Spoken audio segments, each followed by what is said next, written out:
Fight. Hey class, this is Now stop. action. Hey, This is guys.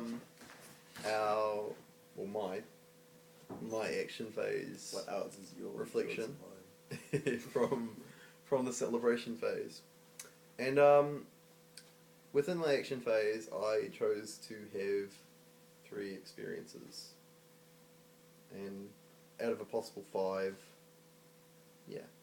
Like, originally I planned, there was, a lecturer from AUT who'd, done her, thesis on the Rwandan Holocaust, and so I tried to get in touch with her. I was going to meet with Wendy, because actually she went to Belgium at the start of the year.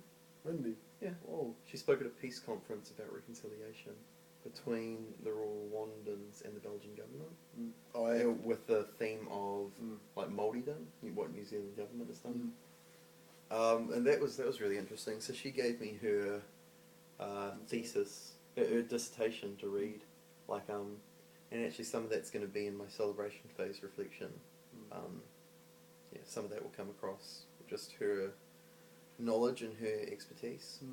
I was going to do that, but I didn't find the time to actually sit down with her and do that. But the 3 experiences I did have is that, one, I took Adele, my girlfriend.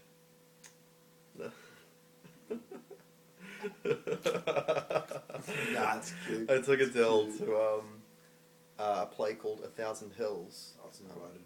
Yeah. Well, you know, I did ask, but it kind of wasn't, you know, because it was going to be a special night for us. It was really It was a cute little date thing, and it went really well. I was amazing. there, but my car. My car was there. Well, crazy story, right? So we went to this play at this theatre called Tapak. Like, I don't know what it stands for, it's an abbreviation, but through conversation, the lead actor is apparently a family friend of Peter and his family's Francois Biamana? Yep. Biamana? I don't know. It's African. You're African. Okay. Francois. Nah, that was just like, I mean, it was so rich, man. Like, it was so incredible.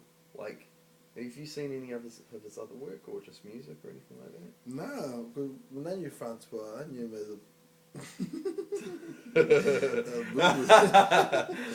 yeah, nah.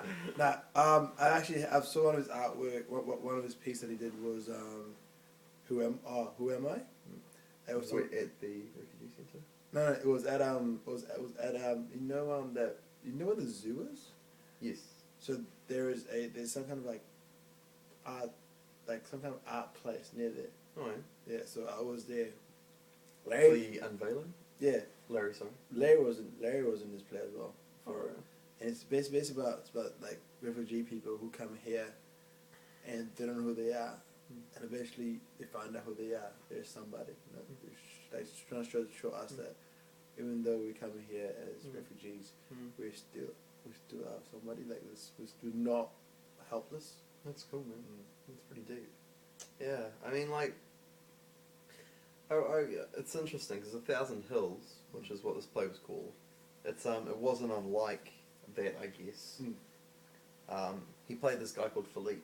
I reckon he does. Yeah, it's probably a fictitious name, right?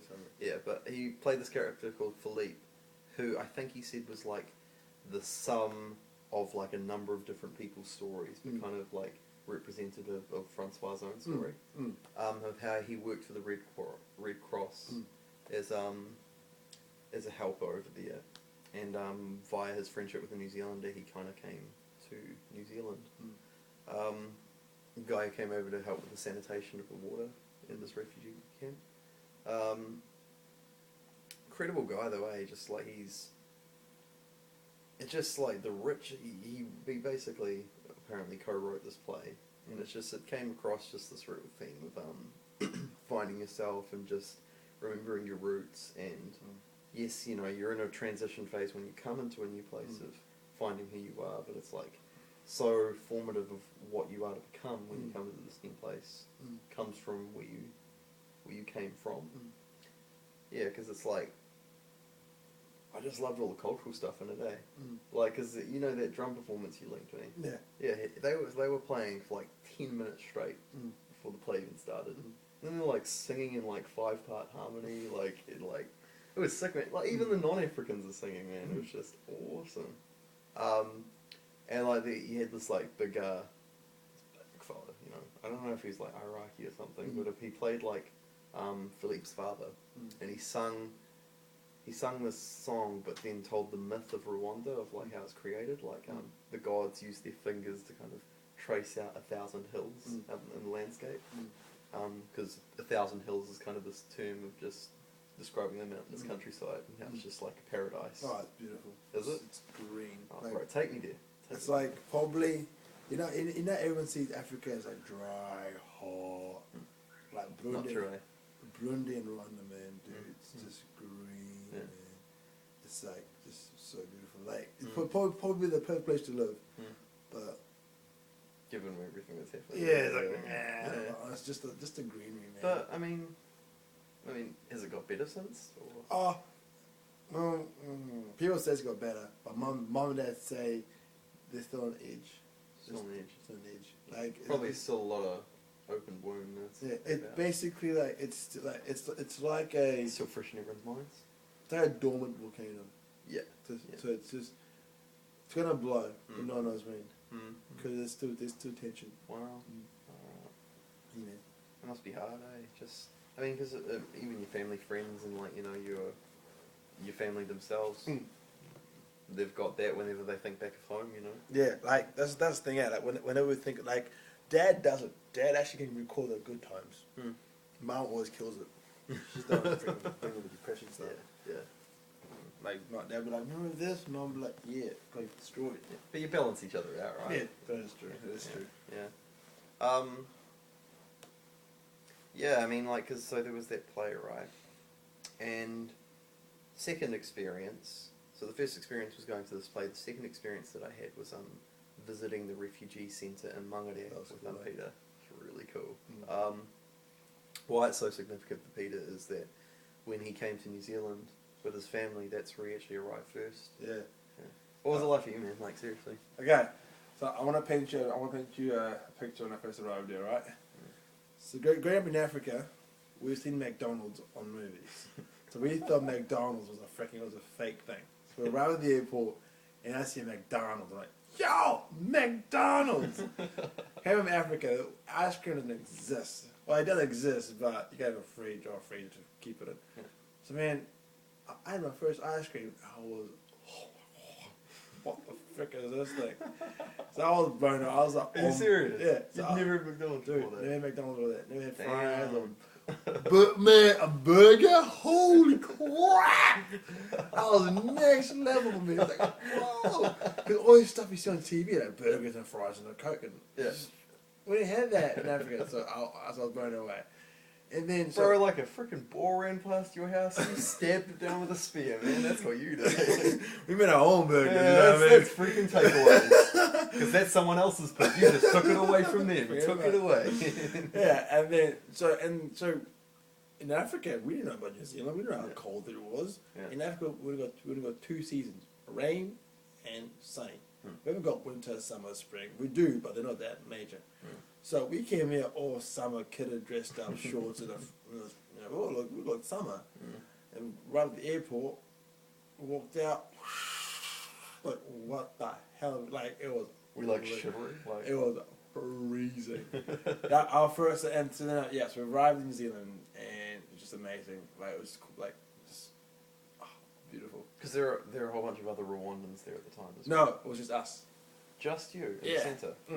So basically, how it was, there was 2 families from Africa, Wow. and the rest were just Arabs. Oh, okay. But there'd been a whole lot of Africans before that, hadn't there? Yeah. So we arrived here, and that first night we had like the heaters blasted, the duvets on top of us. We were all freezing. Yeah. And that's when I first realized. That's when I first learned about the whole opposite clock thing. I couldn't sleep the first night, and I was like, "What's wrong with me?" And that's when I learned about the whole time swapping, my jigger bob. Yeah. So it's just like my first experience is probably like it was eye-opening, because I never left I never been playing my whole entire life before. That was the first time I'm playing. Mm. I'm not lying to you guys. Mm. I used to think that Africa was the only place on earth. Yeah, and people do, eh? Mm, If like- they've never left their own country. I just think what I saw, like America was on TV. I didn't think they actually existed until when I first left Africa, and I never met, like, I've seen Asians before. I never actually spoke to an Asian before. Yeah. Customs. Yeah.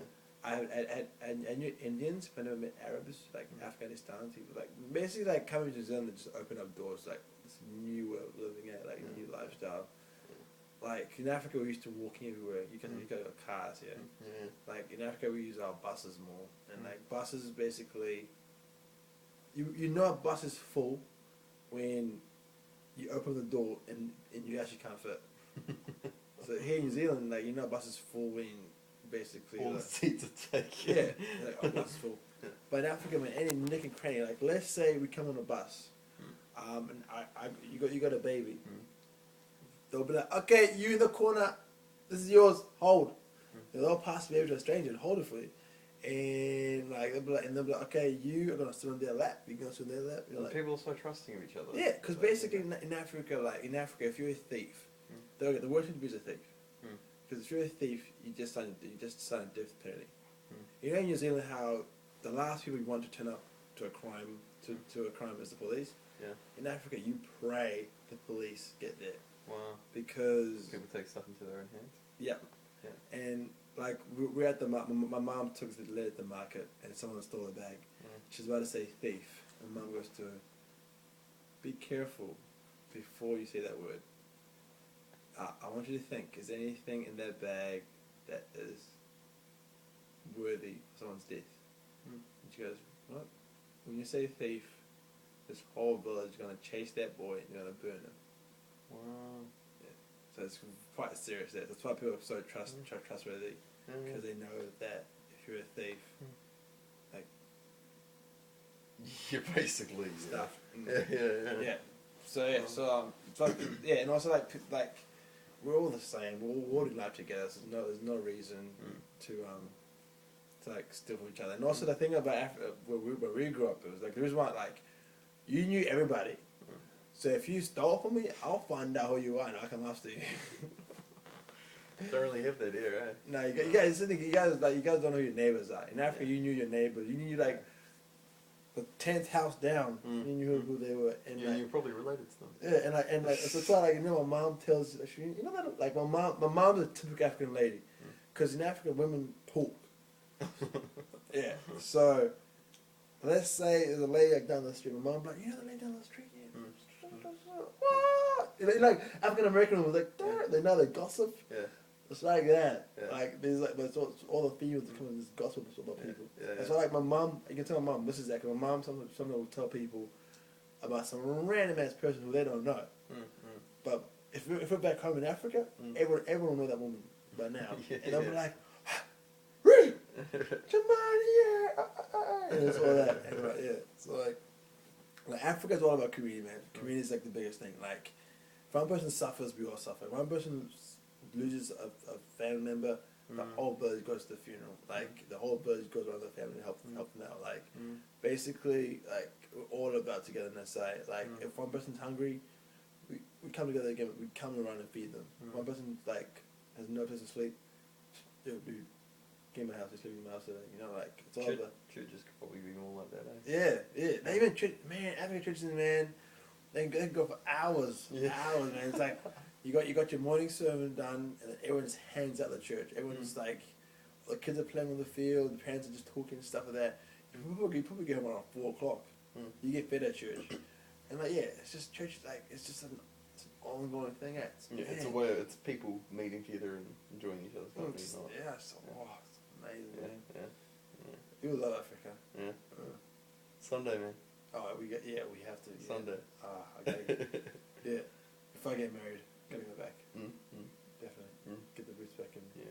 That's cool, man. Yeah, man. It's just like I found it was really cool actually taking you to that centre and meeting with that lady from AUT. Yeah. You probably actually knew her as well, and you didn't even realise it. Probably. But I mean, like, it just opened up possible